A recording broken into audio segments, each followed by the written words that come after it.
Hello, and welcome to this month's episode of Fraud Talk, the ACFE's monthly podcast. I'm Mandy Moody, the content manager here at the ACFE, and I'm excited to share with you a conversation I had with two private investigators at the ACFE Global Fraud Conference in Nashville last month. I was excited to sit down with Hal Humphries and Brian Willingham, two people I've gotten to know over the last few years, to talk about how they each got involved in private investigations. Brian Willingham is a PI out of New York who owns his own practice, Diligentia Group, and Hal works in Nashville at Find Investigations. Here's their story. You and I have known each other for, almost 10 years now, 7 years, something like that. It's about give or take a few years. How the hell did you get into this business? That's a really good question, Hal. So I think like every other little kid, I was kind of into the Sherlock Holmes, Hardy Boys kind of thing, and I've always been fascinated by mystery and solving crimes and those kind of things. When I was in high school, I remember vividly taking an aptitude test when I was in the 9th grade. And, you fill out all these questions about the things that you like. And the thing that came up, the top job that came up for me was an air traffic controller. And the second job was a private investigator.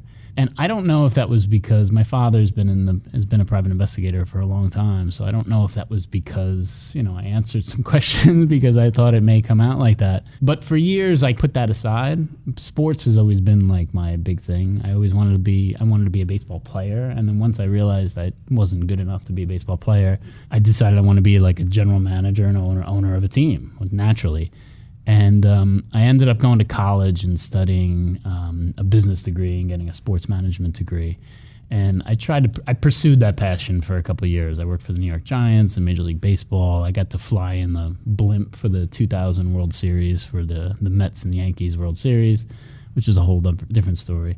And I realized shortly thereafter that it was an interesting job. There were a lot of people that sort of wanted it worse than I did. It's one of those businesses where people just love to be associated with that business and will take anything and do anything for not a whole lot of money to do it. So I just didn't see myself sort of advancing in that career. And I ended up working with my father for a couple of years. And it was actually, for me, it was sort of a temporary job. It was something to just hold over time. And as time has gone along, I've just fallen in love with it. I've fallen in love with every aspect of conducting investigations, whether it's you're learning something new all the time, you're always doing something different. You have to have a lot of different sort of capabilities and skills. Every day I wake up and it's something new is going on. So it's certainly been there since I was a kid, the sort of passion for investigations, but I've grown to just absolutely love it over my life and continuing to this day. What about you, my friend? How did you get yourself into this?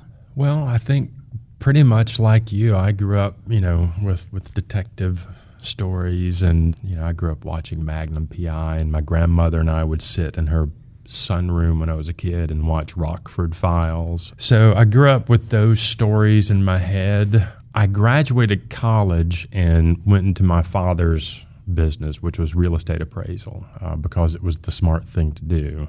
And after about 20 years of doing that job and playing around at some other things in the interim, I was totally worn out with what I ended up calling real estate-based emergencies. We would have an entire office staying up until 2 o'clock in the morning trying to meet a deadline so that some guy didn't lose half a basis point on a deal somewhere. Mm-hmm. And it felt like a lot of work for no real meaning. It didn't mean anything. So I started looking around for something that would kind of meet my skill set.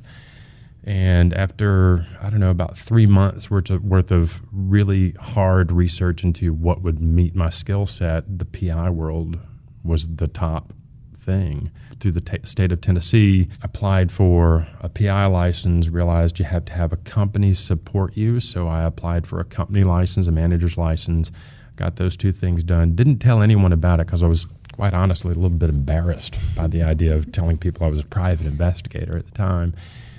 My mom and dad came up to have coffee with us, about a month after I'd gotten the license. And I told my dad, I said, hey, I got a new professional license.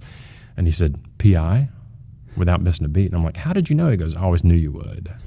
So it's been there for a long time, apparently, but the skill set from the real estate appraisal world turns out is absolutely perfect for the private investigations world. It's finding people, asking them questions that they don't necessarily want to or have to answer, getting them to tell me what happened in a deal or a situation, locating witnesses or parties to a transaction, same thing. My PI career has morphed over the past 10 years. I started the business about 10 years ago. I started off doing some surveillance work because, you're a private investigator, you must do surveillance, and absolutely hated that work. Peeing in bottles. And Peeing things in like the bottle, eating hamburgers in the car. It's just not my thing. Especially in Nashville. I would imagine it gets a little warm in the car there, huh? There was one afternoon I was down in Murfreesboro at Middle Tennessee State University, in the back of a Honda CRV. It was about 102 degrees outside. Inside the car, it must have been 115. And I was just soaking wet with sweat. And we got the evidence we needed, but I was like, no, I don't want to do this anymore. I had a reputation for being able to find people that were difficult to find. And a fellow PI here in Nashville was working on a case out in Amarillo.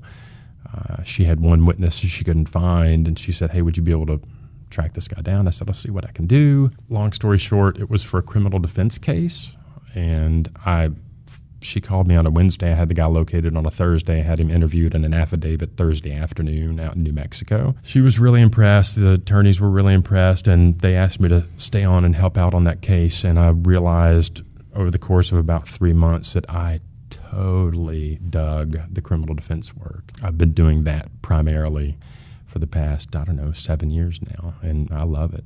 It feels like real work. Now, this business has done a lot for me, and I can't imagine doing anything different. And it's been interesting because I had a path that I was working sort of more in a corporate environment. And what I realized, and now that I've been on my own for the past almost 8 years now, is that I just love doing the work.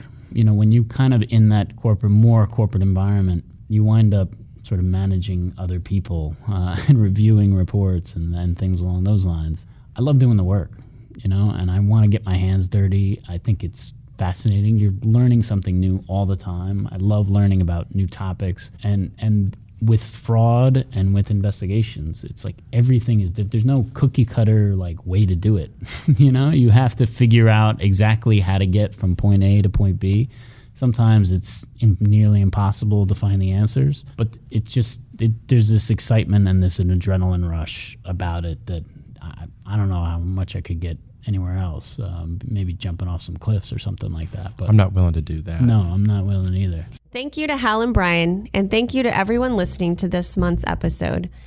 You can find all the episodes of Fraud Talk on acfe.com/podcast or on iTunes. This is Mandy Moody signing off, and I'll talk to you next month.